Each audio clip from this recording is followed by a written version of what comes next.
साथियों, बात करेंगे आज के इस वीडियो में, आपको बताएंगे कि ईपीएस 95 को लेकर एक बहुत बड़ी जानकारी या अपडेट कहें वो आ चुकी है आप सभी के लिए। सुप्रीम कोर्ट का फैसला है, बहुत बड़ी जानकारी मैं आपके साथ शेयर करना चाहूंगा। आप इस वीडियो को एकदम अंत तक देखिएगा, ठीक है, क्योंकि आपको इस वीडियो में ऐसी जानकारी मिलेगी जिससे आप चौंक जाओगे। वीडियो को लास्ट तक देखना ताकि आपको जानकारी लास्ट में भी मिल जाए, वीडियो के अंत में भी मिल जाए या वीडियो के बीच में भी मिल जाए। तो वीडियो को स्किप ना करना, फिर आप कहोगे कि वीडियो में बताते आप नहीं, ठीक है। तो इस वीडियो को पूरा देखना। यदि आप हमारे YouTube चैनल पर पहली बार आए तो चैनल को क्या करना, आपको सब्सक्राइब कर देना। पता ही है आपको, नीचे सदस्यता वाले बटन होगा या सब्सक्राइब बटन होगा, उसे जोर से दबा लीजिए, साथ में घंटे के निशान उसे भी दबा लीजिए। आपका क्या जाता है, उसे दबा लीजिए। तो चलिए दोस्तों शुरू करते हैं इस वीडियो में। आपको बताएंगे ईपीएस 95 को लेकर एक बहुत बड़ी अहम अपडेट आ चुकी है, मैं आपको शेयर करना चाहूंगा। आपको बता दें, देश के लाखों कर्मचारी पेंशनर्स के लिए ये बहुत जरूरी सूचना है। आप सभी को बता दें, ईपीएफओ पेंशन को लेकर इन दिनों सुप्रीम कोर्ट में सुनवाई चल रही है। इस पर जल्द ही अदालत का फैसला आ सकता है, ठीक है।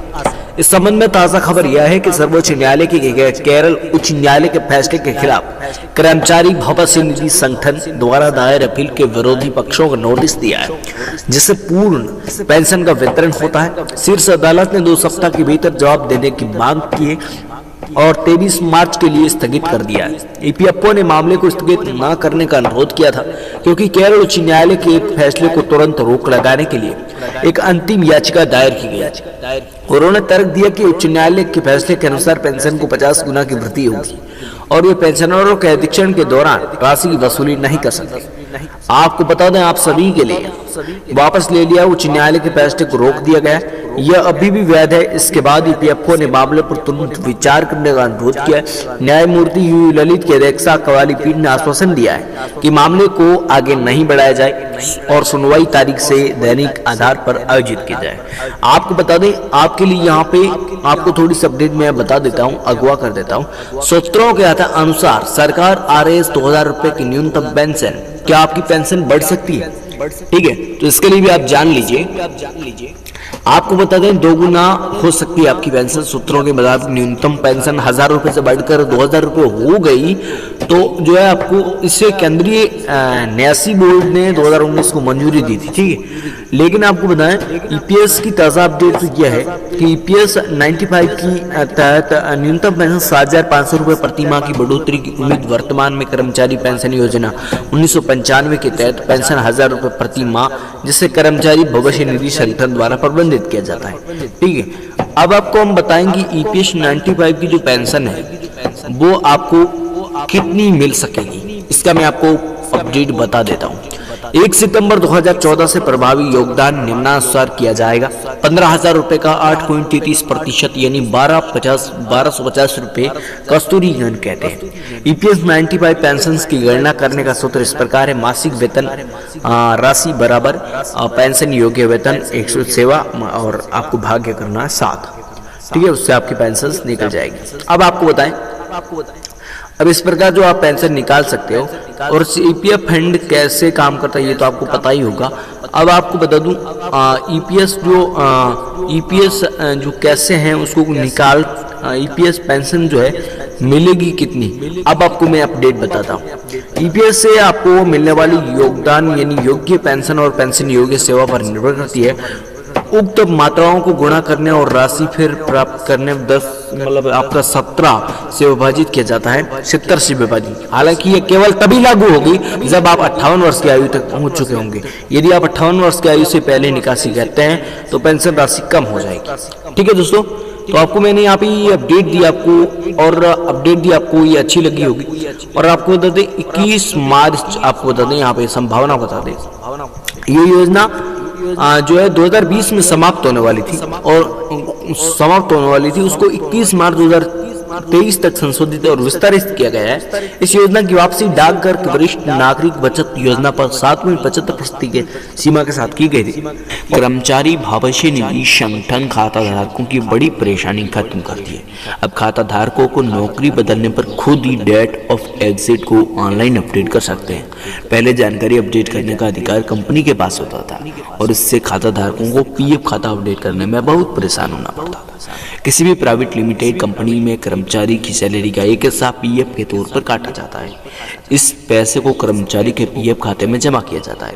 जब तक कर्मचारी उस कंपनी में नौकरी करता है तब तक इसमें कोई दिक्कत नहीं होती है, लेकिन जब कर्मचारी नौकरी छोड़कर दूसरी कंपनी में चला जाता है तो ज्यादातर मामलों में पुरानी कंपनी जानकारी अपडेट करने में कर्मचारी को कोई मदद नहीं मिलती। कर्मचारी की इस परेशानी को अब मोदी सरकार ने हल कर दिया। डेट ऑफ एग्जिट अपडेट करने का अधिकार आपके हाथ में आ गया है। आपको बता दें, पीएफ खाता धारक सबसे पहले आपको क्या करना होगा, अपनी वेबसाइट है ये आप देख रहे हो स्क्रीन पे, इस वेबसाइट पे जाना होगा। फिर आपको यूएएन और मतलब यूजर आईडी एंड पासवर्ड डालना होगा। उसके बाद में सफल लॉगिन होने पर मैनेज पर हो जाए और एग्जिट पर क्लिक करना होगा। इसके बाद में सेलेक्ट एम्प्लॉयमेंट से पीएफ अकाउंट नंबर में से सेलेक्ट करना होगा। ये आपको पता होगा, लेकिन मैं आपको थोड़ा थोड़ा बता देता हूँ। अब डेट ऑफ एग्जिट और रीजन ऑफ एग्जिट पर क्लिक करना होगा। फिर रिक्वेस्ट ओटीपी पर क्लिक करना होगा और आपके आधार लिंक्ड मोबाइल पर ओटीपी जाएगा। उस ओटीपी पर आपको ओटीपी अपनी चेक करके चेक बॉक्स में डालनी होगी।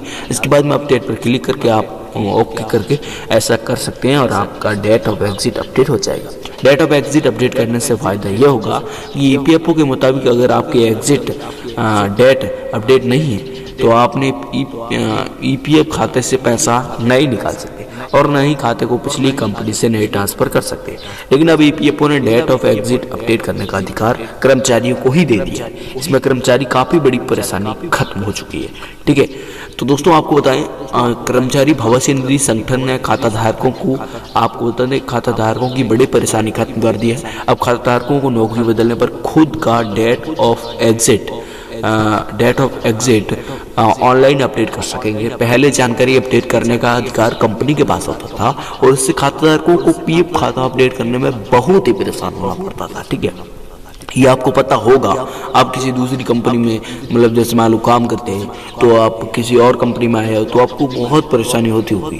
तो दोस्तों आपको बताएं, आपको ना किसी भी प्राइवेट लिमिटेड कंपनी में कर्मचारी की सैलरी एक हिस्सा पीएफ के तौर पे काटा जाता है। इस पैसे को कर्मचारी के पीएफ खाते में जमा किया जाता है। जब तक कर्मचारी उस कंपनी में नौकरी करता है तब तक इसमें कोई दिक्कत नहीं होती है। लेकिन जब कर्मचारी नौकरी छोड़कर दूसरी कंपनी में चला जाता है तो ज़्यादातर मामलों में पुरानी कंपनी जानकारी अपडेट करने में कर्मचारी को मदद नहीं करती है। अधिकारियों की इस परेशानी को अब मोदी सरकार ने हल कर दिया है। डेट ऑफ एग्जिट को अपडेट करने का अधिकार खाताधारक को ही दे दिया है। आपको बता दें, पीएफ खाताधारक सबसे पहले पोर्टल आपको इस पर जाना होगा, पासवर्ड देना होगा, सारा डिटेल जो है आपको करना होगा। आपको बता दें, अब डेट ऑफ एग्जिट अपडेट करने का सबसे बड़ा आपको फायदा मिल गया है। और दोस्तों आपको बता दें, तो आप अपने ईपीएफ खाते से पैसा निकाल सकते हैं और न ही खाते को पिछली कंपनी से नए ट्रांसफर कर सकते हैं। इसके लाखों कर्मचारी एंड पेंशनर्स के लिए बहुत जरूर सूचना है। ईपीएफओ पेंशन को लेकर इन दिनों सुप्रीम कोर्ट में सुनवाई चल रही है। इस पर जल्दी अदालत पर फैसला आ सकता है। इस संबंध में ताजा खबर यह है कि सर्वोच्च न्यायालय की केरल उच्च न्यायालय के फैसले के खिलाफ कर्मचारी भविष्य निधि संगठन यानी ईपीएफओ द्वारा दायर अपील में विरोधी पक्षों का नोटिस दिया गया है, जिसमें पूर्ण पेंशन का वितरण होता है। शीर्ष अदालत ने 2 सप्ताह के भीतर जवाब देने की मांग की। आपको बता दें, इस मामले में 23 मार्च के लिए स्थगित कर दिया है। ईपीएफओ ने इस मामले में स्थगित नहीं करने के लिए यहाँ पे अपडेट आपको मैं शेयर कर रहा हूँ। जो भी जानकारी है वो आपको शेयर कर रहा हूँ। आपको बता दें, 50 गुना की वृद्धि होगी और पेंशनरों के एडिक्शन के दौरान राशि की वसूली नहीं कर सके। जनवरी में न्यायमूर्ति यू ललित की अध्यक्षता वाली पीठ ने केवल सर्वोच्च न्यायालय के फैसले को वापस ले लिया था, जबकि उच्च न्यायालय के फैसले को रोक दिया था। यह अभी वैध है। इसके बाद ईपीएफओ ने मामले पर तुरंत विचार करने का अनुरोध किया। न्यायमूर्ति यू ललित की अध्यक्षता वाली पीठ ने आश्वासन दिया कि मामले को आगे बढ़ाया नहीं जाए और सुनवाई की तारीख से आधार पर आयोजित की जाए।